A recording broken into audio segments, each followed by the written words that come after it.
Hey, what's going on? It's Stokely from Sauce on Lane. I'm running late again. My buddy sent me a video of a school teacher saying these little kids, they're not behaving themselves at school. You know what? I gotta shout out to my elementary school Miss Kester, my sixth grade teacher. That was a rough class. Somehow she was able to keep it under control. I don't know, man. But the 90s were probably not as bad as the 80s. I don't know which one was worse. Maybe the 90s were worse than the 80s. Now the 2000s it seem like they're even getting worse. Actually, the 90s were worse because that's when kids were getting shot and stabbed at schools. And that's when they brought in the metal detectors near the end of the 90s. And then, right now there's not really any shootings or stabbings in schools anymore. To my knowledge, there's shootings and stabbings outside of school that I've heard of in the news. Um, but those things probably weren't present all the way up from the industrial age when they started sending all these kids to school, all the way up to the 70s. They were probably, I don't know, unless you watch the movie Grease, all of those kids were in high school. So, but the gang activity probably didn't take place in the school. I really don't know. And the drugs that made people mentally ill and caused the society to break down, those were probably not as prevalent, at least in the early 70s. The effect of those things, like the drugs, really hit in the 80s, with the lack of parents, kids in foster care, witnessing a lot of surge in domestic violence. I mean, domestic violence already been going on. People have been messed up all the time because the reason why the suffragettes were fighting for prohibition of alcohol was because of all the domestic violence that was coming out of the alcoholism. Alcohol, I guess, was always available, but maybe it became more available to the regular population. It seems like drugs are always involved in an uptick in the destruction of the society. That like there's drugs, and I want to broadly define drugs as not just chemicals and pills and powders and alcohol, but also internet. Oh, I'm recording to my Bluetooth, which is terrible. The quality is going to be horrible. Anyhow, um, yeah. So that's really I want to say that and there's some parents. I don't know what to say about that, man. I'm not saying I don't. No, I don't. I don't know. I'm not going to say anything about it. But some parents allow their children to consume certain content unfiltered and don't monitor or gauge or restrict the content that a child consumes. Now, I mean, there's a double side to that in that you don't want to shelter them to the point where that they're naive and inept and socially awkward and stuff like that. But everything has to be put into context and explained. And even if you explain it, sometimes they still take it out of context. Now, the thing with cell phones and the thing with all of that, things like TikTok and Instagram, it's so easy to encounter content that is harmful. I mean, Mark Zuckerberg made a step to create whatever, I guess like a Facebook for kids or some Instagram for kids, or I don't really know what it is. But I don't think that's necessarily I don't think that's helping. That's kind of too late for the past. I had a Facebook account since 2007. What is it now? 2000 and what? 2000 and 2023? So that's 14, 15 years, something like that. Yeah, 16 years, something like that. 16 years, right? 16 years is enough for 4 sets of high school students. 16 years is 4 sets of high school students. 4 full sets.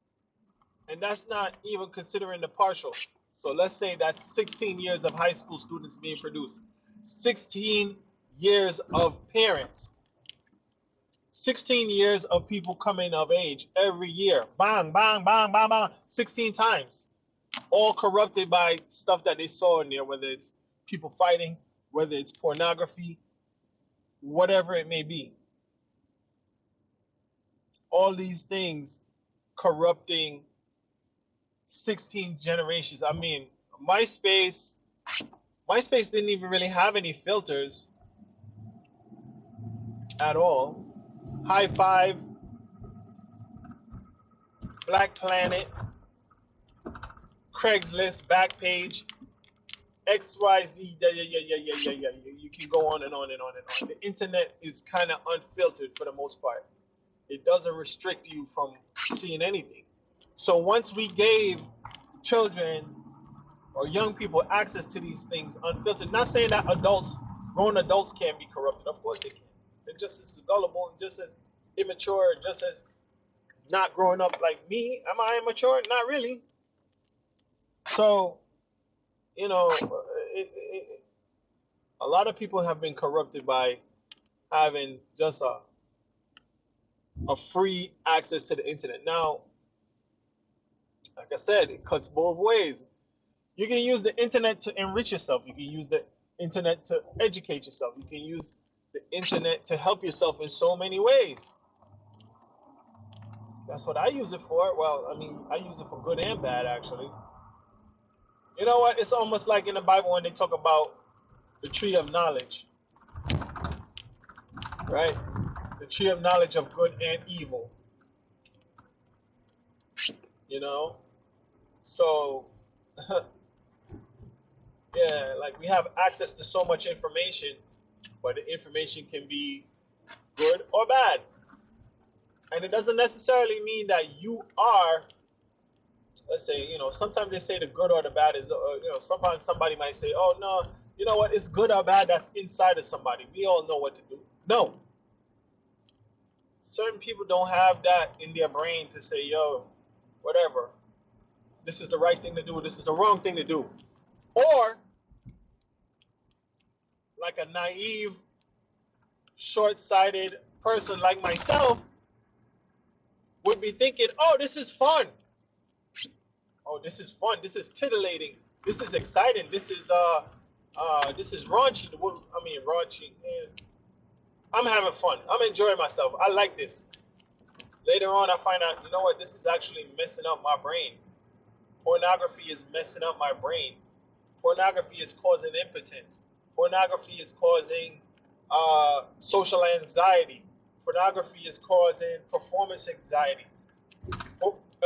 Pornography is causing misogyny. Pornography is causing destruction of relationships. And I'm not just saying pornography, the music, the drugs. People talk like marijuana is fine and it's all great and whatever, but you know, you can be a rebel if you want to be a rebel. I guess. I mean, we're gonna do whatever we're gonna do, right? But just being a rebel for just being a rebel for no reason, you're not being. That means you're even rebelling against cohesion. You're even rebelling against unity. You're even rebelling against being social. You're becoming antisocial now. People walking around with these shirts that say antisocial society. It's like these people that like to talk about they're not a narcissist. They're introvert. You're not an introvert. You're just trying to gain attention. You're trying to sound like you're exclusive. You're not all that. Yes, you are all that, and you know, whatever, man, whatever healthy word I should be saying right now, I should say it. But listen, you're not an introvert. You're just trying to say you're an introvert because it sounds cool. You're just saying you're introvert because maybe you don't have any friends. You're just saying you're an introvert because maybe you have social anxiety and you suffer from a condition. You're saying you're introvert because you suffer from trauma and you don't know how to interact, or you're saying you're introvert because the environment that you're in is dangerous, or the environment that you're in doesn't promote trust and um, social behavior. You're saying you're introvert maybe because the whole society is degrading into an environment where you know people are so sensitive and suffering from anxiety and suffering from whatever conditions they're worried about or whatever they're going through. And as a result of that, you can't make friends, you can't keep friends, whatever. Maybe it's you, maybe it's them, but you're not an introvert. Humans are social animals. I'm an introvert. You're cool now. Oh, you're cool. Oh, okay. So if you're interacting with me, that's a blessing. I'm lucky. I'm so lucky to interact with you because you're an introvert and you don't interact with everybody. It's a privilege to be talking to you. That's what you want to feel like. Anyhow, the drugs, the alcohol, the pornography, the fighting, the conflict, the drama. Oh my goodness, big potholes. The potholes, the social clout, the social acceptance. Listen, man, these kids walking around with balaclavas all over the place. It's not. We're not in Belgium. We're not in Belarus. We're not in whatever. You're not a paramilitary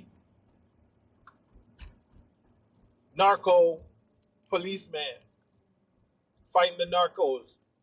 You don't need a balaclava. You don't need a balaclava to wear in the summertime. These kids are wearing balaclavas in the summertime. It's a fashion thing. Yes, it came out of the COVID lockdown era of wearing balaclavas for as a substitute to a particle mask or whatever. That was acceptable. But now it's synonymous with streetwear or whatever you want to call it. Now, by the time my son is old enough to be a teen and want to hang out with his friends and do all of that, yada yada, balaclavas will probably be out of style. But if he wants to wear one outside, I'm gonna say no. You're not wearing that thing. It's associated with criminals at this point because you see these robberies keep taking place. People wearing balaclavas. It's not even cold, and the mask mandates have been removed. So why are you wearing a balaclava for? You're wearing it for style, but it's also associated with a significant amount of crimes. You're not wearing a helmet. You're not riding a motorcycle. You're not doing motocross. Why are you wearing a balaclava on your face? Anyhow, I'm going off on tangents because I just seen two kids. One was in the front, one in the back wearing a balaclava and a hoodie, the regular Montclair jacket, puffer jacket, making himself look like a typical rapper, criminal kind of person, whatever. So what? They're riding an illegal scooter they're riding a scooter without any license plates, without any registration on it.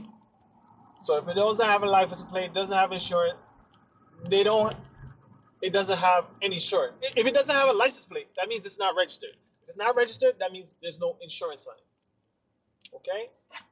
The both of them are not wearing helmets. They're riding on a main road that takes you to the highway, holding up the whole of traffic. The road is wet. The both of them, like I said, not wearing helmets. One of them in the front, they're riding. He's taking the other one somewhere. I don't know where he's taking them. They're going somewhere. They're going somewhere early in the morning, so they're probably going to school. One of them might be going to school. Maybe. But you see, I just look at them. I look at them and I see myself. But I never really took risks like that. So I look at them and I see my friends, actually. I look at them and I see my family members. But the path that they're going down that I already see it is not one that's sustainable. Yeah, you want to be a rebel. Yeah, you want to be a rebel. You don't necessarily need to be a rebel though. You don't need to. You don't need to. You don't need to be a rebel. You got a Montclair jacket on. That means that your parents got some kind of money to pay for all of this stuff or whatever. Or maybe you put the money together and you did it yourself. You have the potential to earn. You don't need to do that. You don't need to ride that bike without no helmet. You can catch the bus. They got buses now in New York City that are free.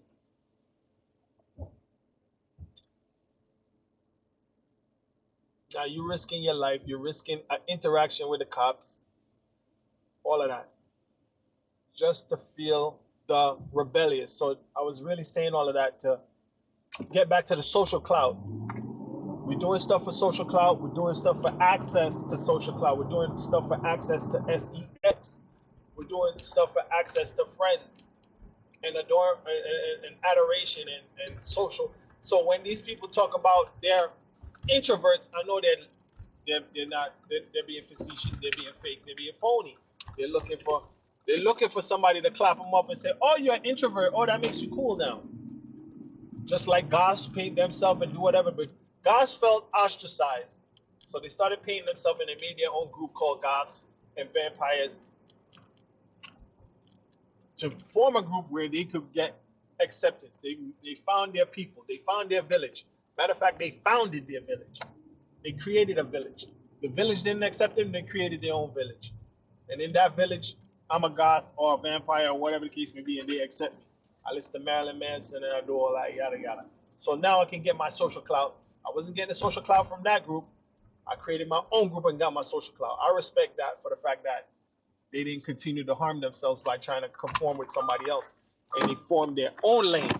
Anyhow, I got to go.